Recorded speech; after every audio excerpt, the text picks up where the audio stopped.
Friends, we are from Chandigarh College of Engineering and Technology and we are participating in the analog design contest from Texas Instruments.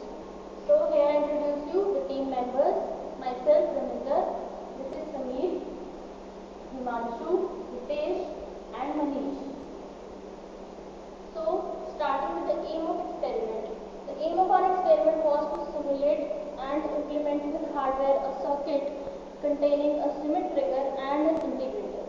So, firstly, the apparatus used was the Texas Instruments kit, starter kit, the power supply kit which was required to generate 10 volts and minus 10 volts, and a DSO. We have used a DSO instead of a CRO because of its increased functionality.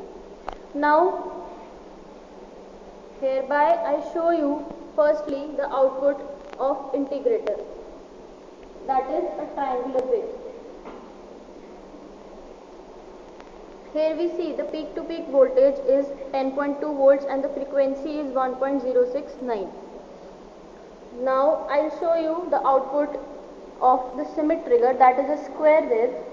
Connecting the output, here we see a square wave has come. The frequency of the triangular and square waves are same, peak to peak value being different.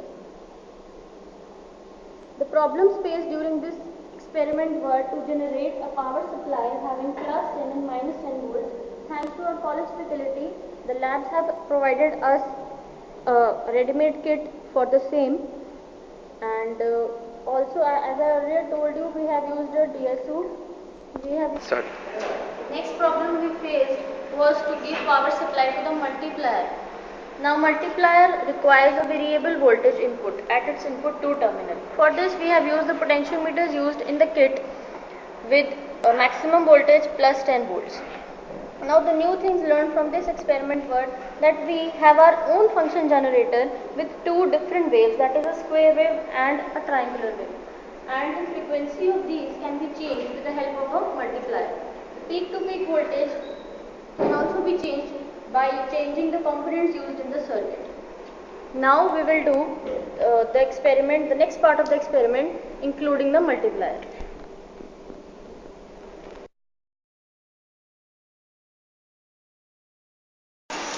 Now the second part of the experiment is being done, in which the multiplier is inserted in the circuit. Now as we see, we are getting constant square wave. Varying the multiplier voltage VCO,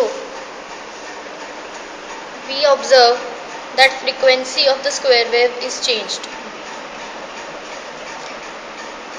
Similar is the case with the triangular wave.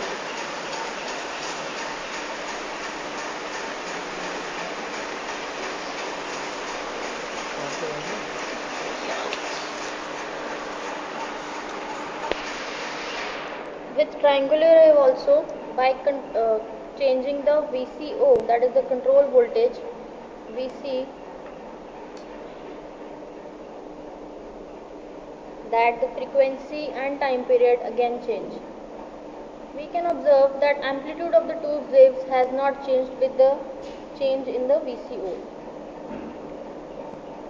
Hence, our experiment gets completed and the conclusions drawn are changing in VCO do not affect the amplitude, only affect the time period and the frequency. Thank you.